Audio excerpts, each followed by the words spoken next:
What's going on, YouTube? Modeling up back at you with another build update on the Elvira Macabre Mobile.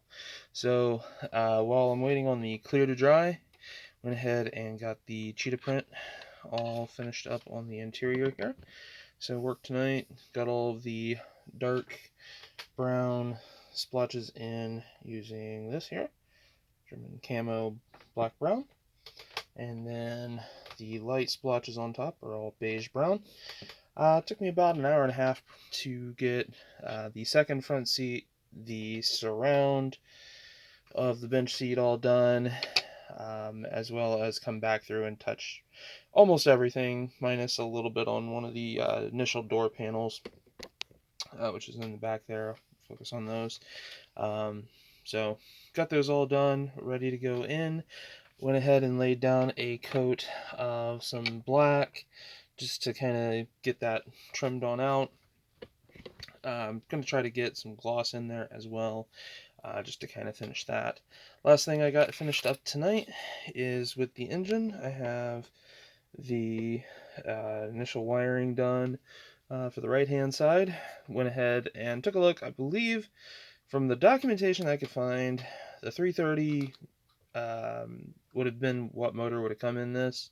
I'm sorry, 332, which has the same wiring diagram as a 352 and a 390. So I went ahead and, may not be 100% accurate, but went ahead and just grabbed the wiring diagram of a Ford 390 to do the plug wire configuration. And so, yeah, as best as I can make it, that's the proper wiring for this side of the block. So I'll do the same thing on the other side. Did have to come back in and retouch up the wires as the paint just kind of flaked off. The primer didn't really bite in as deep as what I was hoping it would, so might need to look into a different primer for the wirings and stuff like that. While I had the rubber black out, went ahead and got the belts painted on up. So at this point, just need to come back in and get the generator plugged or wired up.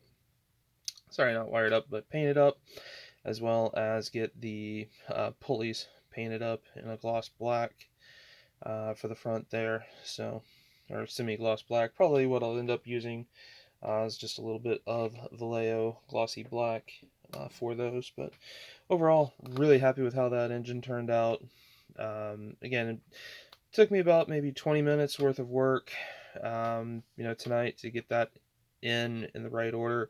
But it just makes things look so much more natural in the way that it should. So we'll also be doing the same thing with the positive and the negative wires, just to kind of get those going as well. So kind of give some life to the engine bay once I get to that. But so far, looking pretty good. So I do want to note I don't have the interior secured in. That's just a loose test fit, which it probably just lightly glued in with the paint.